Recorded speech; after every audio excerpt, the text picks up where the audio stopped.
क्या आप जानते हैं कि हजारों साल पहले रावण के पास एक ऐसा विमान था जो आज के किसी भी हवाई जहाज से ज्यादा उन्नत था? इसे कहते हैं पुष्पक विमान। लेकिन सवाल यह है, रावण ने इसे बनाया कैसे? आइए इस रहस्यमयी कहानी को समझते हैं। पुष्पक विमान का उल्लेख हमें रामायण और अन्य प्राचीन ग्रंथों में मिलता है। यह एक ऐसा विमान था जो हवा में उड़ सकता था, अपनी दिशा बदल सकता था और कहीं भी लैंड कर सकता था। इसे स्वयं चलित विमान भी कहा जाता है। लेकिन क्या यह सिर्फ एक कल्पना थी या इसके पीछे विज्ञान छिपा था? रावण सिर्फ एक योद्धा और राजा नहीं था, वह एक महान वैज्ञानिक और विद्वान भी था। कहते हैं कि उसने वेद, उपनिषद और ज्योतिष का गहन अध्ययन किया था। रावण ने अपने ज्ञान का उपयोग करके एक ऐसा विमान बनाया जो देवताओं तक को चौंका दे। रावण ने अपने समय की इंजीनियरिंग और विज्ञान को समझकर पुष्पक विमान का निर्माण किया। वह उड़ान के लिए प्राकृतिक ऊर्जा स्रोतों का उपयोग करता था।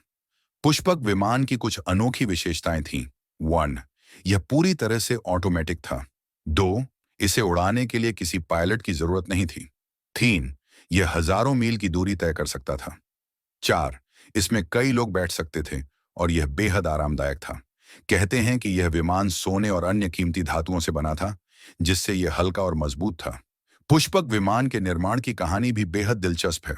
माना जाता है कि रावण ने इसका डिजाइन ब्रह्मा से प्राप्त किया था। ब्रह्मा ने यह विमान पहले कुबेर को दिया था, लेकिन रावण ने इसे बलपूर्वक अपने कब्जे में ले लिया। रावण ने लंका के सोने के भंडार और अपने वैज्ञानिक ज्ञान का उपयोग करके इसे और उन्नत बनाया। वह वायुमंडल की ऊर्जा और सूर्य की किरणों से विमान को ऊर्जा प्रदान करता था। अगर हम आज के विज्ञान से तुलना करें, तो पुष्पक विमान को एक एडवांस्ड ड्रोन या सोलर पावर्ड एयरक्राफ्ट कहा जा सकता है। कई वैज्ञानिक मानते हैं कि प्राचीन भारत में तकनीकी ज्ञान का स्तर बहुत ऊंचा था। हो सकता है कि पुष्पक विमान उस समय के एक उन्नत आविष्कार का प्रतीक हो।